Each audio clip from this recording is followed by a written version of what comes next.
मुझे आप में सिर्फ की दिक्कत।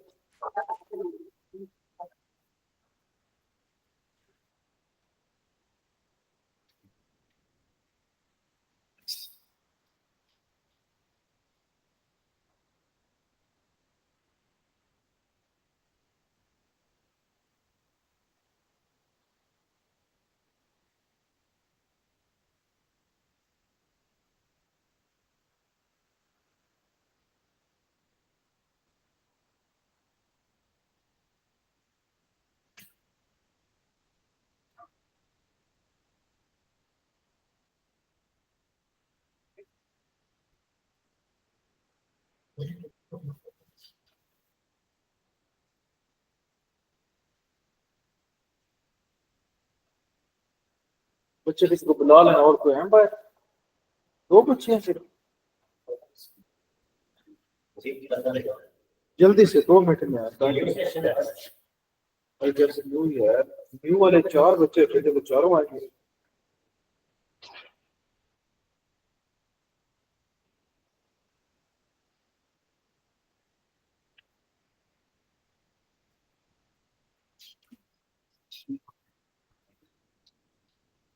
बच्चे आज नहीं आए।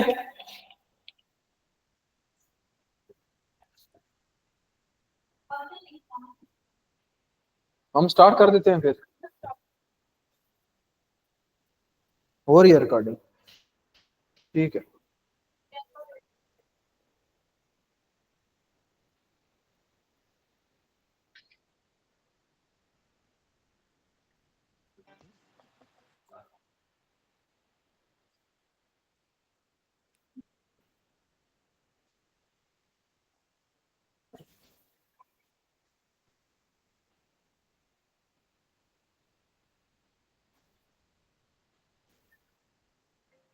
अच्छा जी, आज हमारा टॉपिक है पाकिस्तान यूएसए।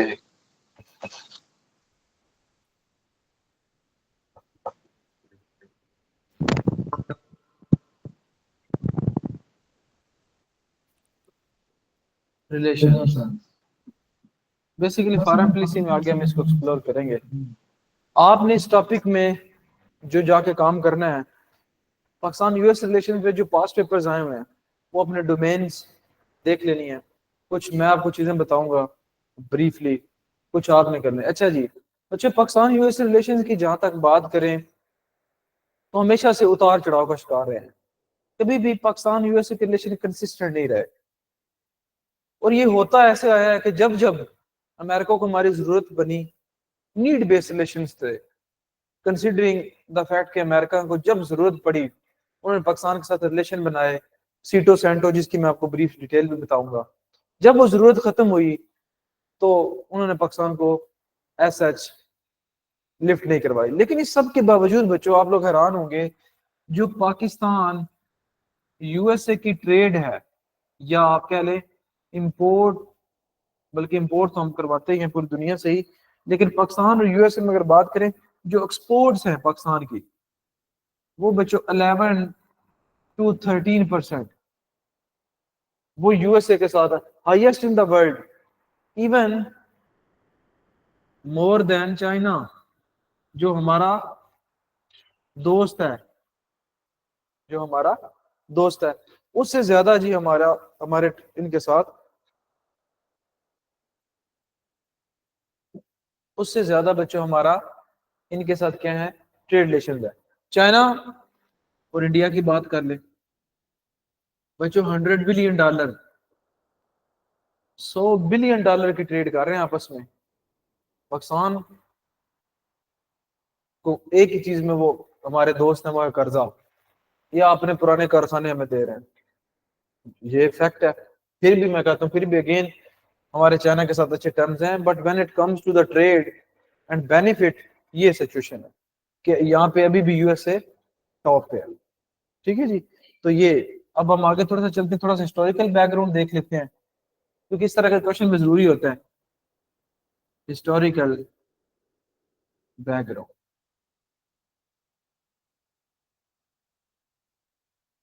हिस्टोरिकल बैकग्राउंड में बच्चों सबसे पहले लिखे हैं, हम बात करेंगे अर्ली रिलेशंस की।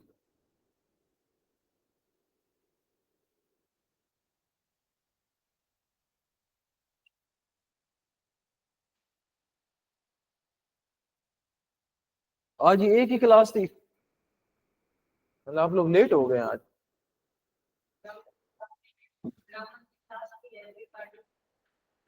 इसके बाद है, अच्छा, हिस्टोरिकल बैकग्राउंड में सबसे पहले हम बात करेंगे अर्ली रिलेशंस की। इसमें लिखे हैं जो बच्चों हमारे डिप्लोमेटिक रिलेशंस बने थे,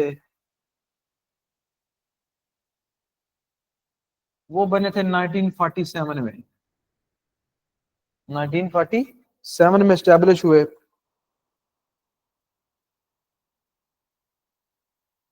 और जो इनिशियल रिलेशंस थे वर कॉर्डियल, बड़ी मोहब्बत थी हमारी जी अमेरिका की हमसे।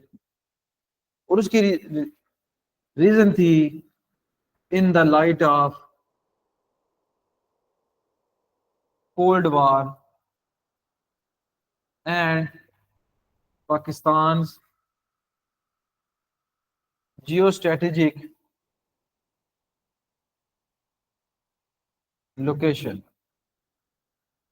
क्योंकि उस टाइम बच्चों कोल्ड वॉर चल रही थी और पाकिस्तान स्ट्रेटेजिकली ऐसी पोजीशन में मौजूद था कि उनको पाकिस्तान के साथ जी बड़ा एक उनका, क्योंकि वर्ल्ड वार टू जब एंड हुई, कब हुई end world war two? 19 cold war 1991 में। वर्ल्ड वार टू कब एंड हुई? 1945 में। 1935 39 में स्टार्ट हुई, 45 में एंड हुई। जब एंड हुई उसके बाद कोल्ड वार का एक दौर शुरू हुआ, जिसमें मैंने कल बताया बच्चों को वो एक जंग थी बिटवीन टू आइडियोलॉजीज, कम्युनिज्म जिसको रशिया प्रोपेगेट कर रहा था और कैपिटलिज्म जो कि यूएसए। और रशिया की कोशिश ये थी कि इसको फैलाया जाए बाकी कंट्रीज तक। जो कोल्ड वार ये थी कि इस कोशिश को रोकना था यूएसए ने, रशिया ने बढ़ाना था। किसमें? इनिशियल रिलेशन में। और बच्चे नहीं, ये आप ऐसे लिख लें कि हमारे डिवेल्प हुए ना। ये मैं फिर बता रहा हूँ कि इनिशियल रिलेशन हमारे बड़े मोहब्बत वाले थे। इनिशियल डिप्लोमेटिक रिलेशन हमारे डिवेल्प हुए 1947 में। अगला बच्चों लिखे कोल्ड वार इरा। फिर हम जो नेक्स्ट, ये एक हमारी बच्चे इनको क्या खुदा के लिए को मार्कर अच्छी दे दे।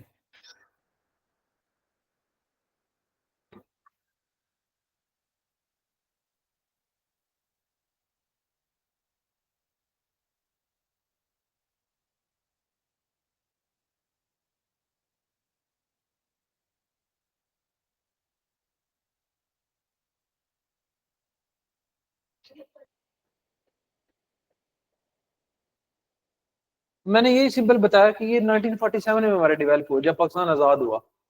इसमें कोई ऐसा कंसेप्चुअल चीज।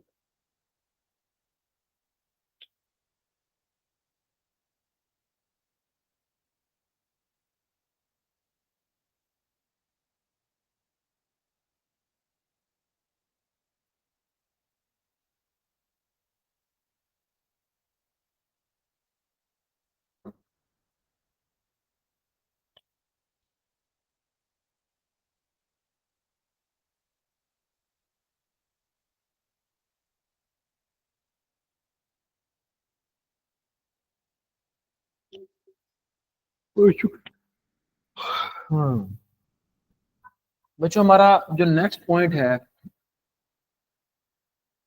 वो लिखें cold war, second cold war Iraq. अब ठीक है, ये इन दोनों में से आई बात है, चेक करें। दोनों थोड़ी देर बाद खत्म हो जाती है। अच्छा बच्चों, कोल्ड वार इराक को अब लिखें कि यहाँ पाकिस्तान ने साइड ली। पाकिस्तान, आप कह लें, हाँ यस, स्पोर्ट, शाबाश, supported USA in cold war. Pakistan को डिसीजन लेना था भाई हमने कम्युनिज्म की तरफ जाना है या कैपिटलिज्म की तरफ।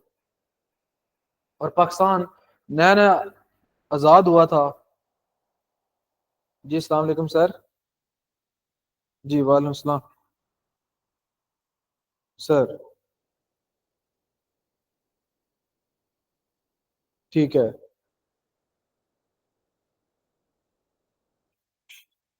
ठीक है। जी एक अटेम्प्ट किए।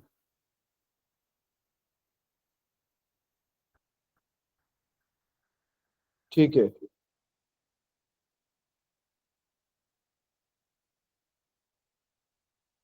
चलो सारे उन्होंने दे जिम्मे ला दे फिर मैं भाई नाल सर जजाक अल्लाह। सर वाकई वो बड़ा मैं परेशान सी मैं ते जी जी जी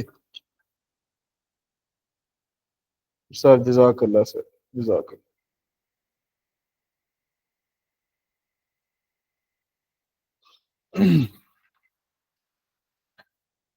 अच्छा बच्चों पाकिस्तान को अब साइड लेनी थी कि यार मैंने कम्युनिज्म की तरफ जाना है जिसमें ये होता है कि स्टेट कंट्रोल होता है हर चीज के ऊपर। उसमें इवन आपको ऐसे समझाऊं कि जमीन फॉर एग्जांपल ये बच्चे कहते हैं हमारी 10 एकड़ जमीन है। कम्युनिज्म में ये होता है कि सारी जमीन या सारी प्रॉपर्टी किसकी होती है? गवर्नमेंट की। आप उसके ऊपर काम करते हैं। इसको जरा इंग्लिश में समझिएगा। You will work according to your ability and you will get according to your need. ये है कम्युनिज्म। आप ताकत के मुताबिक काम करोगे आपको जरूरत के मुताबिक मिलेगा। अब चलते हैं कैपिटलिज्म की तरफ। आप जितना मर्जी काम करें सारी प्रॉफिट आपकी बस थोड़ा सा टैक्स उसमें से गवर्नमेंट लेगी। एक फ्री इकोनॉमी है। Getting my point. तो ये दो किस्म की आइडियोलॉजीज ने पाकिस्तान ने क्योंकि आप सबको पता है कि जी अस्सलाम वालेकुम। अल्हम्दुलिल्लाह। जी ठीक है।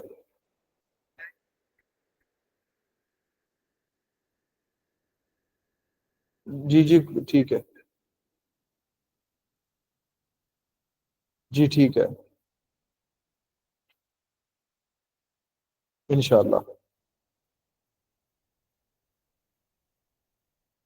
हाँ जी आप प्लीज अपना गुड नेम बताइएगा मैं सेव करके आपसे कल कांटेक्ट कर लूंगा।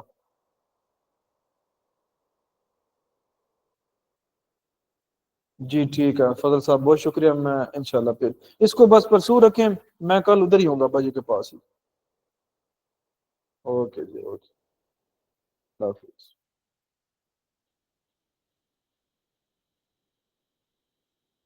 अच्छा तो पाकिस्तान ने बच्चों डिसीजन उसकी रीजन ये थी कि पाकिस्तान जब आजाद हुआ तो हमारे आपको सारी कहानियां पढ़ते हैं कि इतने करोड़ रुपए इंडिया ने देना था बच्चों ना उन्होंने हमें हमारे आका पैसा दिया। हम ना हमारे पास कोई दफातर थे ना पाकिस्तान के पास कोई पैसा था। पाकिस्तान को क्या जरूरत थी? इकोनॉमिक स्टेबिलिटी की। और पैसा यूएसए ने दिया। और दूसरी बड़ी रीजन ये थी कि पाकिस्तान जैसे ही आजाद हुआ अगस्त में आजाद हो रहा है 1948 के जनवरी फेब में जंग लग जाती है। तो जंग में भी आपको पता है अखराजात होते हैं। तो ये वो रीजन थी जिन्होंने पाकिस्तान को इमीडिएटली दौड़ना पड़ा यूएसए की तरफ। मे भी दूसरी साइड से हमें इतनी अच्छी ऑफर ना आई हो। ठीक है अमेरिका तब भी सुपर पावर था। आज भी सुपर पावर है क्योंकि अमेरिका जंग जंग जोम टू में पर्ल हार्बर के बाद इन्वॉल्व हुआ था। उन्होंने फिर हिरोशिमा नागासाकी किए थे। उससे पहले ऐसा डायरेक्ट इन्वॉल्व नहीं था वैसे तो जारी बात है था इन्वॉल्व। तो ये बच्चों एक ये थी इसमें पाकिस्तान ने आप सब ने लिखे दो अलायंसेस ज्वाइन किए थे। पाकिस्तान ज्वाइंट सीटो एंड सेंटो। ये बच्चों पाकिस्तान ने दो अलायंसेस ज्वाइन किए थे। और ये किसके लिए थे? For military purpose. मैंने आपको बता दिया है क्योंकि पाकिस्तान उसके दौरान बाद में हालांकि ये बाद में ज्वाइन हुए लेकिन इनका पर्पज ये था इंडिया क्योंकि उस टाइम बड़ा स्ट्रांग था कि पाकिस्तान भी अपनी मिलिट्री पावर को बढ़ाए। तो इसके लिए हमें दिया जाता है जी। अच्छा इसके ऊपर मैंने एक पॉइंट भी आप लोगों के लिए बनाया था।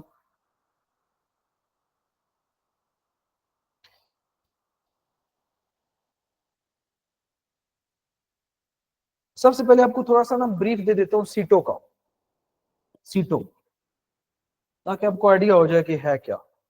SEATO लिखें, साउथ एशियन, साउथ, बल्कि नहीं, साउथ ईस्ट एशिया, ये ई आपने छोटा डालना है, south east Asia treaty, Atlantic treaty organisation, south east Asia, नहीं नहीं, एशिया तो हो नहीं गया, हाँ शाबाश, एशिया हो गया ना, south east Asia treaty organisation. ये बच्चों वो पहला आर्ग्यूमेंट था जो हमारा यूएसए के साथ हुआ, इसको क्या बोलते हैं, सीटो। और इसको थोड़ा सा लिख लीजिए बच्चों, एक रीजनल डिफेंस अलायंस था, मतलब एक रीजन का। और ये बच्चों बना था 1954 में, ये एक पॉइंट नोट करें। साथ लिखें, during cold war to avoid spread of communism in south Asia. वही आपको मैंने एग्जांपल दे दिया कि वो कम्युनिज्म को रोकने के लिए।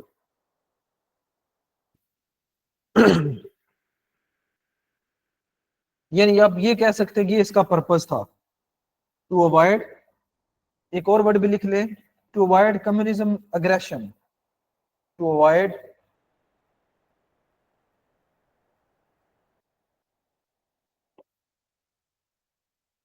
अग्रेशन, उसको रोकने के लिए बच्चों साउथ एशिया में ये अलायंस बना। मेंबर स्टेट्स इसके लिख ले बेशक जल्दी से। मेंबर स्टेट्स थे बच्चों, Australia, France, New Zealand, Pakistan, Australia, France, New Zealand, Pakistan, Philippines, Thailand, UK and USA. दोबारा लिखवाता हूं, Australia, France, New Zealand, Pakistan, Philippines, Thailand, UK, USA. Total कितने बन गए, 3 4 5 6 7 8, तो 8 मेंबर्स आप नोट कर रहे हैं। That is a regional alliance involving the south Asia countries. सबने 8 के 8 लिखनी है, ये एमसीक्यू भी आता होता है। 19 बने ही 1954 में है, उसके बाद हमने ज्वाइन किया था। यस, ये लिख लिया, लिखिए हेडक्वार्टर का कोई बता सकता है, लिख ले। हेडक्वार्टर था थाईलैंड, बैंकॉक में। हेडक्वार्टर कहां पर था इसका, शाबाश। ये कोई सिर्फ बच्चों इसलिए बता रहा हूँ, ये जरूरी नहीं है कि आपने ऐसे एग्जाम में जाके लिखना है, ताकि आपको आइडिया तो हो भाई सीटो क्या था। बच्चों हेडक्वार्टर था इसका थाईलैंड, बैंकॉक। मैं अपनी जुबान से भी बता देता, बैंकॉक।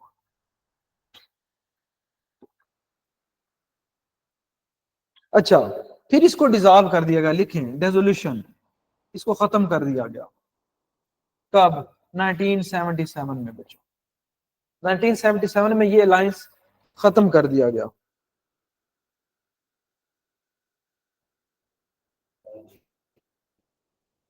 77 में एंड हो गया। क्यों खत्म हुआ, लिखें due to changing geo political circumstances, due to changing geo political circumstances.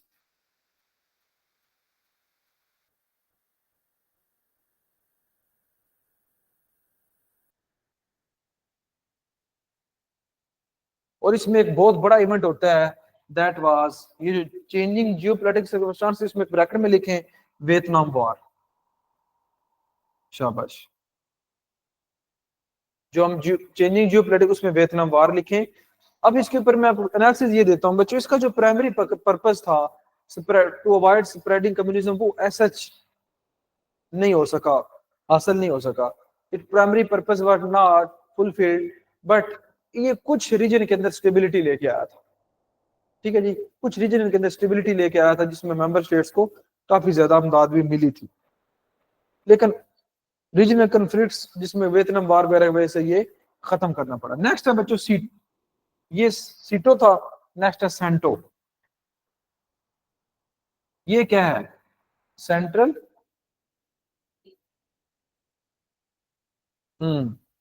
देखिए central treaty organisation, central treaty organisation, ये इसका बच्चों नाम है, लिखें। ये बना बच्चों 1955 में। लिखें इसमें मेंबर स्टेट में Pakistan, Iran, Pakistan, Iran, Iraq, Turkey, UK, Pakistan, Iran, Iraq, Turkey, UK, ये बच्चों इसके मेंबर स्टेट्स थे, 5 मेंबर्स थे। इसका पर्पस क्या था? To contain spread of Soviet influence in middle east, to contain spread of Soviet influence in middle east. वहां पे क्या था? साउथ एशिया, यहाँ पे मिडल ईस्ट। जो तभी आपने देखा इसके अंदर ईरान, इराक, टर्की वगैरह शामिल है। Soviet influence in middle east. आगे देखें मेंबर हो गए हैं जी इसके। हेडक्वार्टर बच्चों इनिशियली बगदाद था, देन अंकरा, इनिशियली बगदाद, देन अंकरा। अंकरा में क्यों चला गया? क्योंकि इराक निकल गया था। बगदाद का, इराक का कैपिटल है ना बगदाद, तो इनिशियली कैपिटल बना इसका बगदाद में, बाद में इराक ने अपने आप को से अलग कर लिया, उन्होंने फिर इसको अंकरा शिफ्ट कर लिया। Ankara is the capital of Turkey. हमें लगता है कि इस्तांबुल है, इस्तांबुल नहीं है, उसका नाम है अंकरा। तो वो बच्चे वहां पे शिफ्ट हो।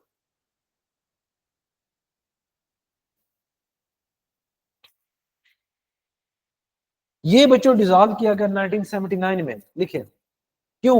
Due to Iranian revolution. 1979 में ये डिसॉल्व हो गया, वो 70 में हुआ था, ये 1979 में due to Iranian revolution.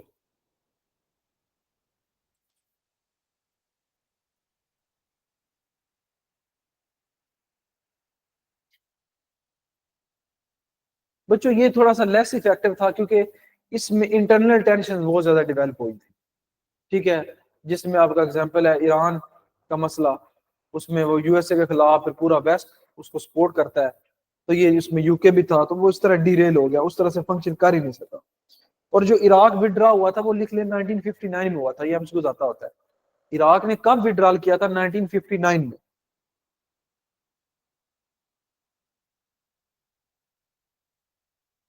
Hello, जी जी। अच्छा, नहीं आज इको होनी है, करो इको होनी है, इको तो बाद फिर वो आदम सामान आ जाता कल, मैं कल लाओ ले आओ। हाँ,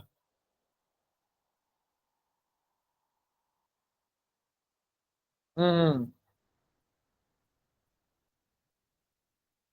ठीक है,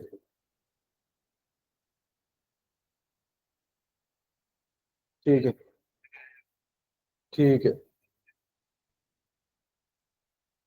नहीं नहीं, अल्लाह खैर कर सी इंशाल्लाह। कहाँ ही इत्थे लियांदा है ना भाई, उत्थे साडा कोई नहीं, इत्थे मुड़ स्मैस नहीं। अल्लाह खैर कर सी। जी मैं 7 तक आ जाना इंशाल्लाह। नहीं नहीं नहीं, तू ऐ करना, तू गड्डी ले आ जाए, फिर तो गड्डी ले ही आ जाए। ए तो ठीक है, हाँ गड्डी ले आ जाए। Okay okay.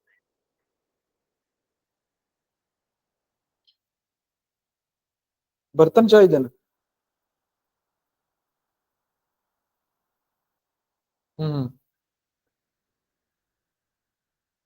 नहीं नहीं नहीं, तो फिर ठीक है।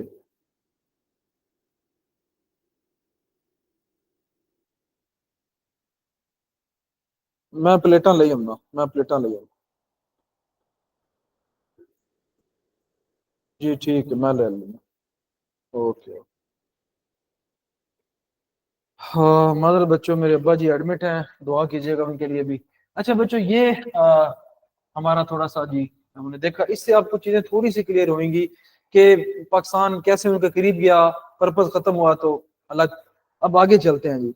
आगे हम अभी हिस्टोरिकल कॉन्टेक्स्ट पे थे, टाइम हमारे पास कम रह गया है, टाइम होते ही कम है बेसिकली। ये लेक्चर्स होते हैं जी लंबे पढ़ाने वाले।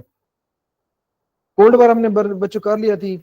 अब हम देखते हैं कि ऐसे कौन से पास्ट इवेंट्स थे जिन्होंने हमारे रिलेशन को शेप किया। तो लिखिए past events shaping relationship.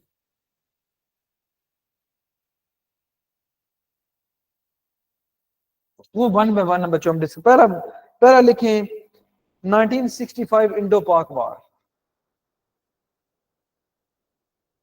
Indo पाक वार, ये बच्चों एक एक इवेंट है।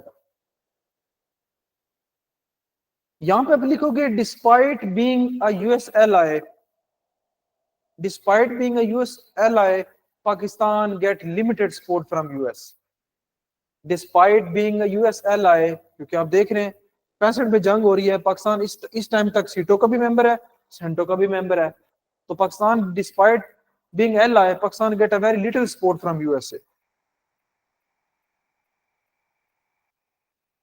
leading to strained relations, leading to strained relations।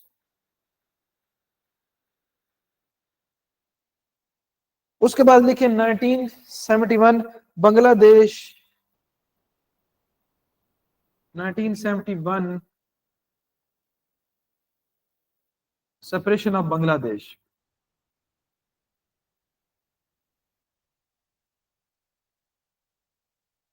ये एक अनदर इवेंट था जिससे मजीद रिलेशन जो है ना हमारे उनके साथ डिस्टर्ब हुए। वो कैसे?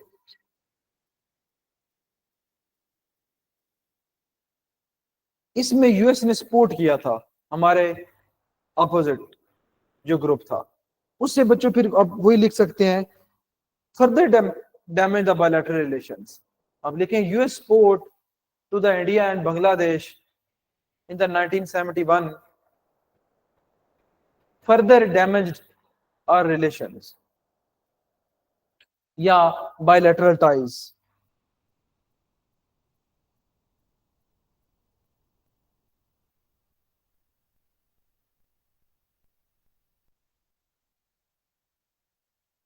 फिर आगे सोवियत इन्वेजन ऑफ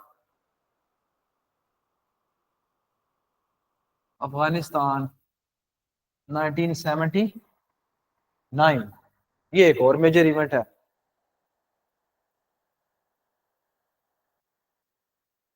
अब लिखिए in the 1980s Pakistan forged a alliance with USA।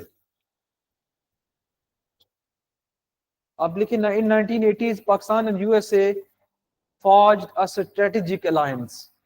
1980s में जाके, क्योंकि 1979 में जंग शुरू होती है, 80s में ज़ियाउल हक साहब भुट्टो को कत्ल करके आ जाते हैं मैदान में। तो 1980s में बच्चों पाकिस्तान और USA forged a strategic alliance। किसके बारे में? To counter the Soviet invasion, to counter Soviet invasion. फिर क्या होता है? This led to resurgence in this led to resurgence in US aid including military assistance. This led to resurgence in military aid, resurgence in US aid including military assistance। बच्चों पाकिस्तान को militarily भी बहुत ज्यादा फायदा हुआ। जी अबू जी। अच्छा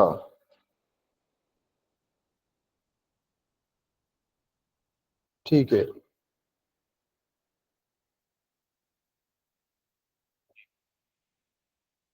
चलो इंशाल्लाह बस मैं भी थोड़े को आ जाना। नहीं नो पुश तो पूरी करा रहे हैं तो टंडा देते यार मने, अल्लाह खैर करेगा इंशाल्लाह। अल्लाह खैर कर सी इंशाल्लाह इंशाल्लाह। नहीं इतना लम्बा हो मैं था ही तो मैं आखे को नहीं काम। जी जी अबू जी मैं आया तो देखो।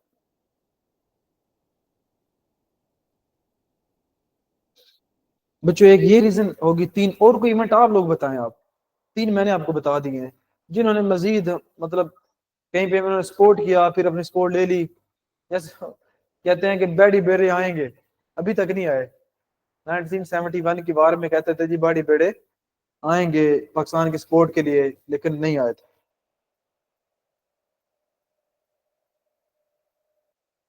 अब लिखें पोस्ट कोल्ड वार पीरियड, क्योंकि जंग खत्म होगी कब हुई थी,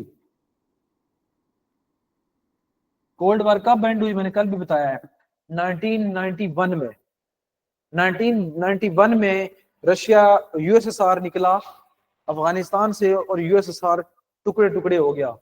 यूएसएसआर बच्चों पहले था 15 स्टेट होती थी उसके अंदर, इवन आपका यूक्रेन भी उसके अंदर था, इवन बच्चों आपके कजाकिस्तान किर्गिस्तान सारे उसके अंदर थे। तो जब 1991 में यूएसएसआर अफगानिस्तान में जंग हारा तो वो 15 स्टेट्स में डिवाइड हो गया, मतलब वो जंग हार गया। वो जंग हारा कोल्ड वार, वहां पे कम्युनिज्म हार गया अगेंस्ट कैपिटलिज्म। ठीक है।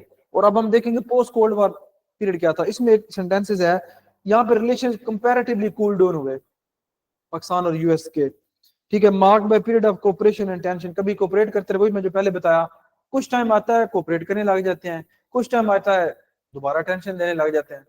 जैसे एक तरफ डोनाल्ड ट्रंप पाकिस्तानियों को क्या ट्वीट करके जो है ना वो कहता है कि ये दगाबाज हैं, ये एड खा गए हमारी। दूसरी तरफ हमारे इमरान खान सर को पूरा प्रोटोकॉल भी देता है। तो मतलब कभी गले गलाते हैं, कभी आगे से थप्पड़ मार देते हैं। तो हमारा रिलेशन जो है ना कभी भी एक इवन रिलेशनशिप नहीं रहा, जैसे यूएसए जैसे इंडिया का है। यूएसए का प्रेसिडेंट बच्चों इंडिया आता है, पाकिस्तान नहीं आता। ये साथ है, आधे घंटे में वो पाकिस्तान आ सकता है।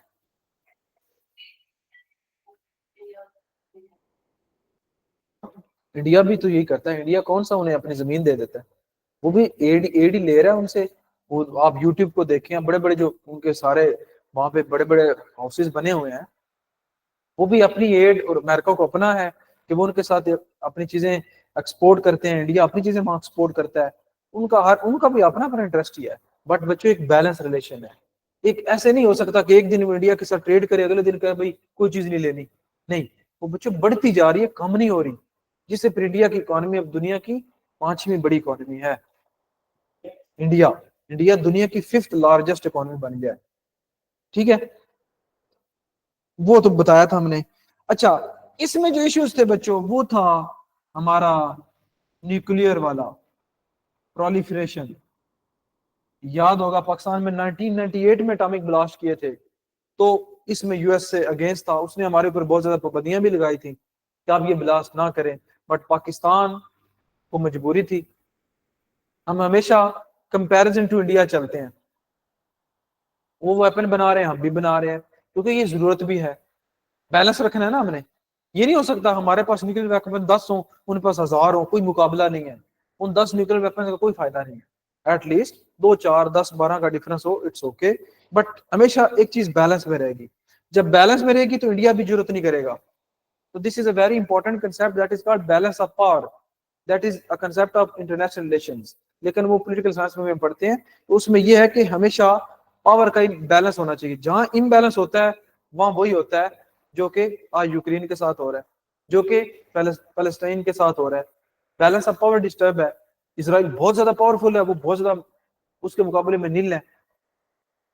सिर्फ ईमान की ताकत से तो मजाइलों का मुकाबला ना किया जा सकता। मुसलमानों को चाहिए कि वो टेक्नोलॉजी में भी आगे हैं, लेकिन वहां हम नहीं आ रहे। इमरान की ताकत बिल्कुल है, एक रियलिटी है। वो जरूरत वो उनके अंदर आ ही नहीं सकती। लेकिन अब एक बंदा आगे से बम मारा है, आप उसको गोली मारे हैं, तो कौन जीतेगा? बम वाला जीतेगा ऑब्वियसली। अच्छा, इसमें और इश्यूज भी थे बच्चों। टेररिज्म का एक इशू आया जिसकी वजह से 9/11 भी हुआ। और दूसरा बच्चों एक इशू था हमारा ह्यूमन राइट्स का, जो अभी भी है। ह्यूमन राइट्स बहुत ज्यादा अब्यूज थे। ठीक है।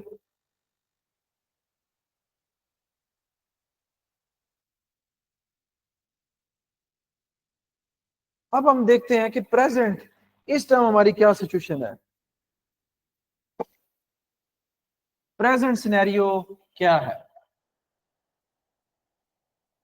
हम में से कौन बच्चा डॉन पढ़ रहा है डेली? शाबाश। कोई यूएसए के ऊपर आर्टिकल आया हो, कोई आप डिस्कस करना चाहें? नहीं मतलब महीने के अंदर अंदर आ गया हो तो बताएं, कोई पढ़ा हो पाकिस्तान यूएसए के ऊपर। मलिया लोधी का कोई पढ़ा हो, मंडे को आता होता है, कभी पढ़ा है?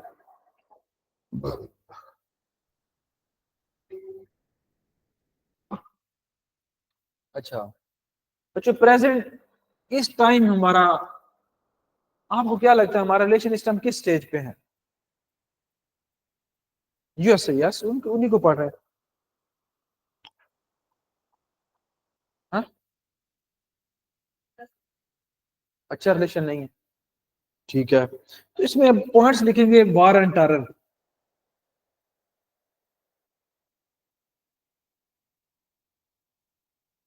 वार on terror.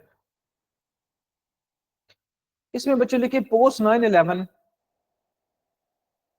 Pakistan was a key ally in the US led war on terror. In the post 9/11, Pakistan was a key ally in US led war against terror, या टेररिज्म भी कहा जा सकता है। अब कहें कि billion of dollars in aid were provided, billion of dollar in aid were provided. Musharraf time की हम बात कर रहे हैं।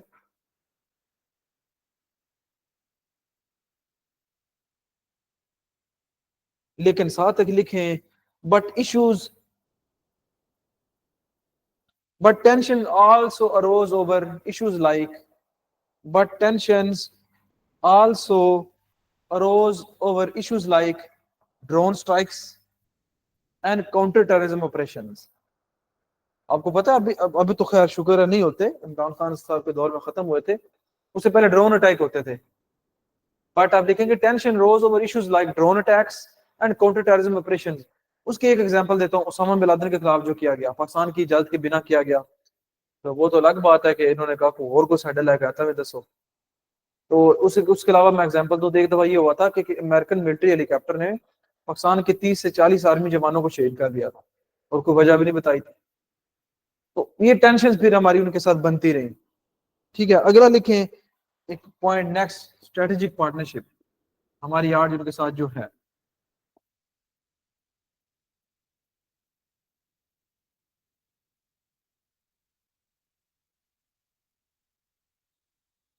अब लिखें despite challenges Pakistan and USA maintain a strategic partnership. Despite differences Pakistan and USA maintain a strategic partnership. Recognizing their shared interests, recognizing their shared interests,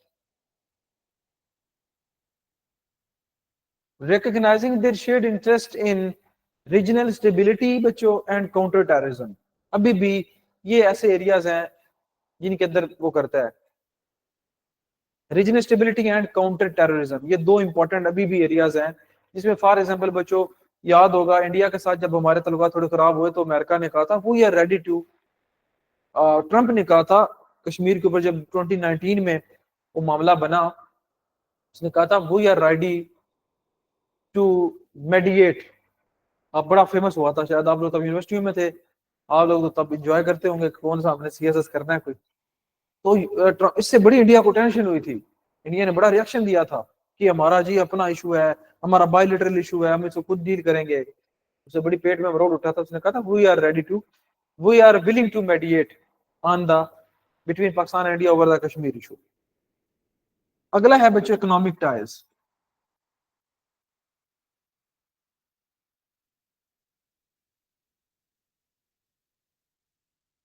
economic ties में economic आप लिखें economic cooperation has deepened, economic cooperation has depend.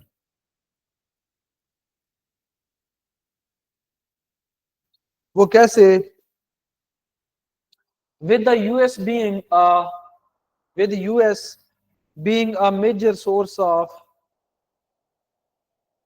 अब economic cooperation has deepen, बताना तो पड़ेगा कैसे deepen हुई है, with USA being a major source of foreign investment. मैंने बताया बच्चों हम एक्सपोर्ट 13% कर रहे हैं तकरीबन, with US being a major source of foreign investment and remittance and remittance।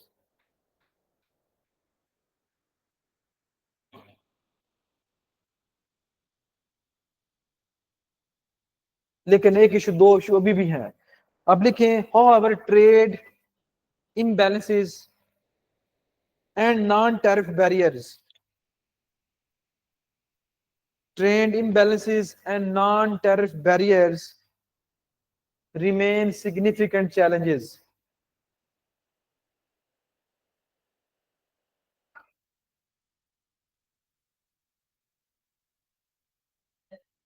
barriers remain significant challenges। Economic ties में ये बच्चों दो बड़े इश्यूज हैं। आगे बच्चों ह्यूमन राइट्स एंड डेमोक्रेसी, ये हमारा इनके साथ बड़ा इशू है जी। हम कहते हैं जी हमारी डेमोक्रेसी वही है जिस तरह हमारा दिल है, जिसको मर्जी जिता दो, जिसको मर्जी हरा दो, जिसको मर्जी उठा लो मार दो। इसके ऊपर भी वो इतना फोकस नहीं करते जितना वो चाइना में करते हैं। चाइना अगर जी वो यूगर मुस्लिम को करता है तो बड़ा उनको रोला पड़ता है, चाइना अगर ताइवान में करता है तो बड़ा रोला पड़ता है अमेरिका को, रशिया यूक्रेन में करता है उनके पेट में बड़ा मरोड़ उठता है। ठीक है, इवन कोई हिजबुल्ला का या पैलेस्टीनियन की कोई ऑर्गेनाइजेशन का बंदा इजरायली किसी बंदे को मार देता है, बड़ा पेट में दर्द उठता है। उनके पेट में दर्द उस टाइम नहीं उठता जब कश्मीरी शहीद होते हैं, जब फलस्तीनी शहीद होते हैं। वो क्यों नहीं उठता वो आपको बेहतर पता है। कुरान की आयत है ना, कुफार कभी भी आपके दोस्त नहीं हो सकते। इसमें लिखे ह्यूमन राइट कंसर्न्स पर्टिकुलरली, एक चीज आपको लिखवाऊंगा, human right concerns particularly regarding minority rights. आप याद करें बच्चों, जड़ा वाला इंसिडेंट देख लें, श्रीलंका वाले मैनेजर वाला इंसिडेंट देख लें, आए रोज, बल्कि कुछ इंसिडेंट अनरिपोर्टेड भी रहते हैं। वो हमें आजकल मैं जिस डिपार्टमेंट में हमें पता होता है कि बाकी इश्यूज बन जाते हैं मिनोरिटी को, हमें इल्जाम लगा देगा कोई, उसको पकड़ के जला देंगे, हालांकि बेशक उसने तौहीन नहीं की होती, कोई कानून नहीं ना है। अब लिखिए human rights concerns particularly regarding religious minorities and civil liberties cause strained relationship. आप कोई रजिस्टर नहीं लेके आए, वहां पे रह गया, उधर आप खुद क्यों नहीं रह गए हैं? आप भी उधर रह जाते। अच्छा, आप इतने दिनों बाद आए हैं, पहले आप कहाँ थे? अगला बच्चों हम लिखते हैं future perspective away forward. Future prospects away forward. बच्चों इसके ऊपर आपने जाके कम अज कम 10 से 12 अच्छे आर्टिकल पढ़ने हैं। मैंने बताया था csspoint.com। बच्चों इसके सर्च बार में जाना है, वहां पे टाइप करना है पाकिस्तान यूएसए रिलेशंस। बच्चों जैसे ही आप ये टाइप करें आपको सिग्निफिकेंट नंबर ऑफ आर्टिकल्स मिलेंगे, सारे नहीं पढ़ने होते। देखा आपको लगा यार कोई काम की बात फारग करवाए, कोई अच्छी हेडिंग लिखी कि how to improve our ties, कोई सजेशन लिखी, कोई रीजंस मिली, कोई फैक्ट मिला regarding import exports, regarding human rights के ऊपर उन्होंने कोई वैल्यू बताई है कि जितने लोग यहाँ पे होते हैं, या जैसे एक रिपोर्ट जब मैं पढ़ रहा था और उन्होंने बड़े कंसर्न शो किए थे जो हमारी चाइल्ड लेबर है। इस तरह की रिपोर्ट्स आपको मिलेंगी सर्च करने से। ठीक है बच्चों, सबसे पहले इसमें वे फॉर्ड में जो चीज है वो है counter terrorism cooperation. That is a very very important domain जहां पे बहुत ज्यादा गुंजाइश है कॉपरेशन की।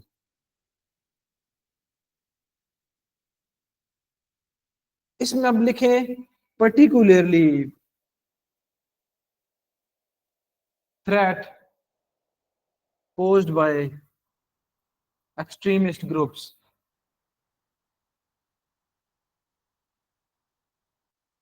कोऑपरेशन हमारी बहुत नेसेसरी है, हो सकती है।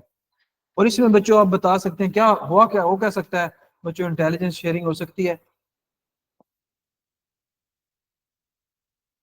बच्चों, मॉडर्न वेपन लिए जा सकते हैं उनसे, जिसमें modern weapon to search, modern weapon to execute, वो वाली सारी चीजें। तो ये उनके साथ बहुत अच्छा हमारा बन सकता है बच्चों। इकोनॉमिक इंगेजमेंट को मजीद बढ़ाया जा सकता है।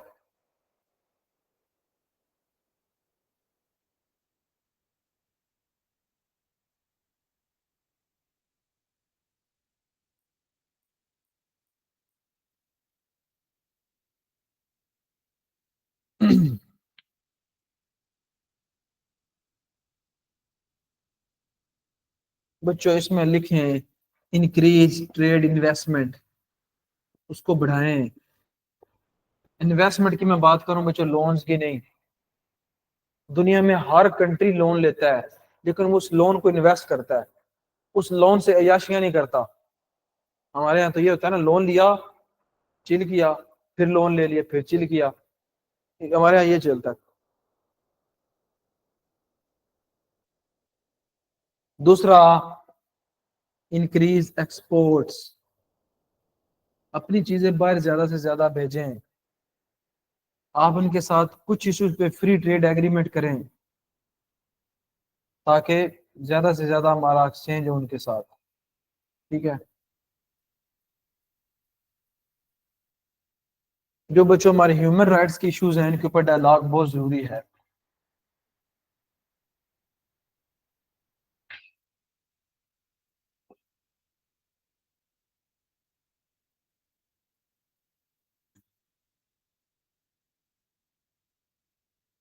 ह्यूमन राइट्स डायलॉग, आप इसमें लिखिए ओपन एंड कंस्ट्रक्टिव डायलॉग, कोई चीज छुपी ना रहे। Open and constructive dialogue on issues like gender violence, child labor, minority rights.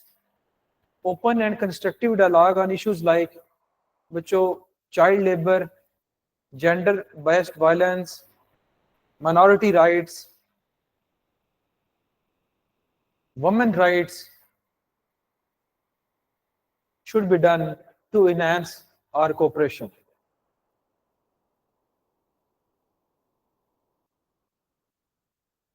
फिर बच्चों एक और बड़ी इंपॉर्टेंट डोमेन है, that is regional security.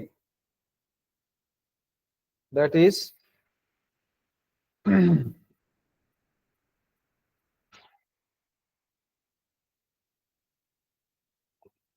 That is regional security.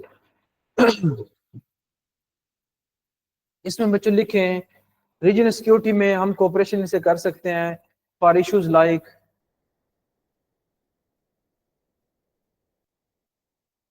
Stability in Afghanistan,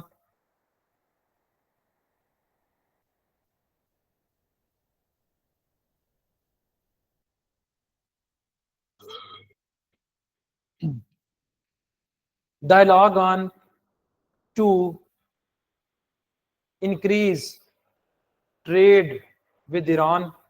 उनके साथ डायलॉग करें कि यार हम इंडियन डोमेन में उनके साथ ट्रेड करने दें, वो कि उनके ऊपर पता पाबंदियां हैं, तो लेकिन with dialogue that can be done. और हम फ्यूचर प्रोस्पेक्ट्स देख रहे हैं कि ये करना चाहिए। उनको कहें यार हमारे हमारे यहाँ ऑयल की कमी है, ये सारे हमारे साथ ऑयल पड़ा हुआ है जी, 100,000 ऑफ बैरल्स, तो क्यों ना हम जो इलीगल मंगाते हैं लीगल मंगाएं। अच्छा अंदाजा लगाएं, वहां से 30 रुपए लीटर लेके हमें कितना बेचा जाता है? 250 रुपए। वहां से 30 रुपए लीटर मिलता है और हमें 250 रुपए। आपको पता ही है कौन है बॉर्डर पे कौन है? नहीं मिलिट्री तो नहीं है, ऐसे तो नहीं कह सकते आप, रिकॉर्डिंग हो रही है। तो बच्चों अगर ये लीगल हो जाए तो हमें कॉमन मैन को, आपको मुझे भी फायदा हो। ठीक है, मुझे जो 125 लीटर गवर्नमेंट देती है, मुझे फिर 250 लीटर दे, मैं मजे करूं, है मैं मरी से भी चक्कर लगाऊं। अच्छा बच्चों अगला लिखिए एक इंपॉर्टेंट क्लाइमेट चेंज। फिफ्थ है बच्चों क्लाइमेट चेंज, लेकिन Pakistan is fifth most affected country from climate change.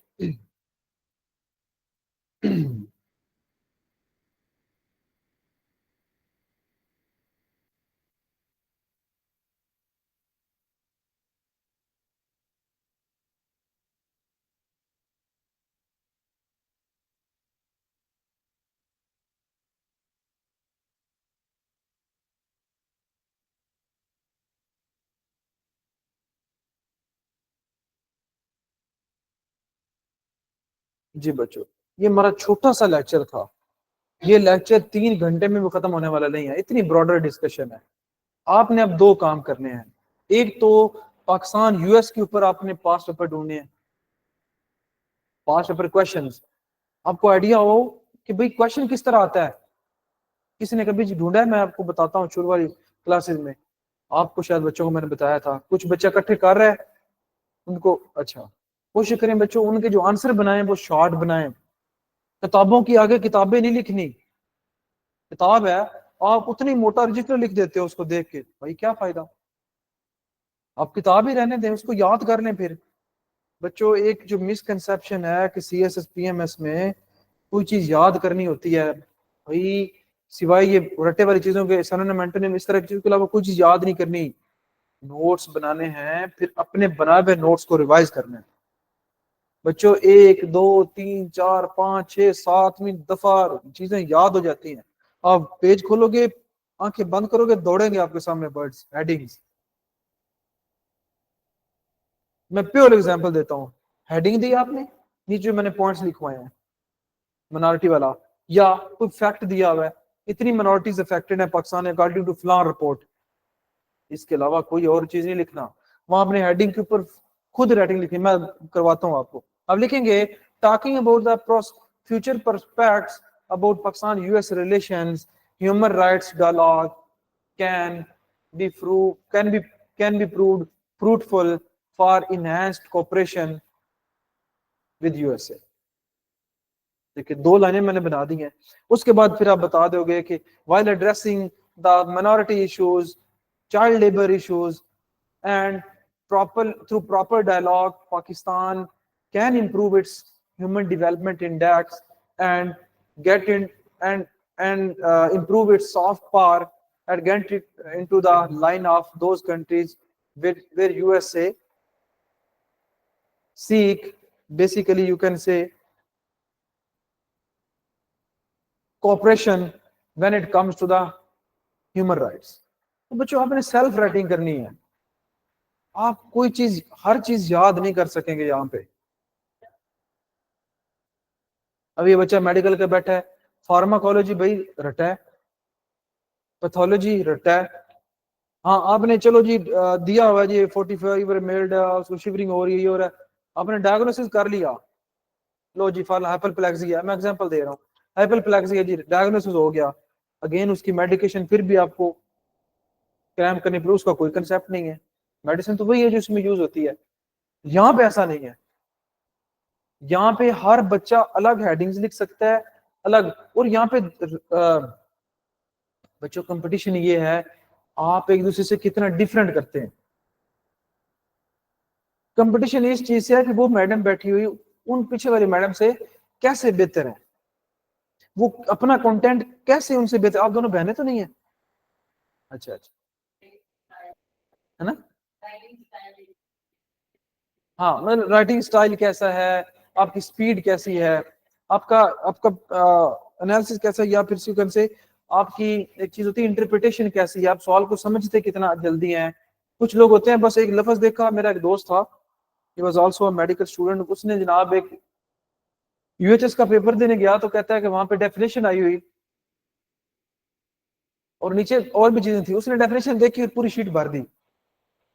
तब ये होता था कि यूएचएस एक क्वेश्चन के लिए एक शीट देता था, उसको बाद में पता चला वो तो 1 नंबर की थी, पीछे वाली सारी छोड़ आया।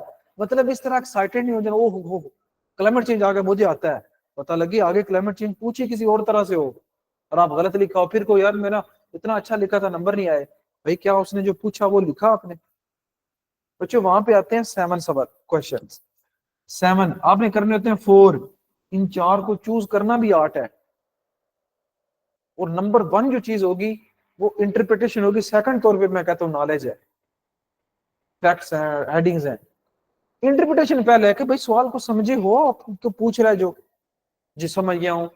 फिर यार मैं 6 सवाल को समझ गया हूं, लेकिन मुझे ये चार ऐसे हैं जिनके ऊपर मेरा कंटेंट बेहतर है, फिर आप उनको अटेम्प्ट करें।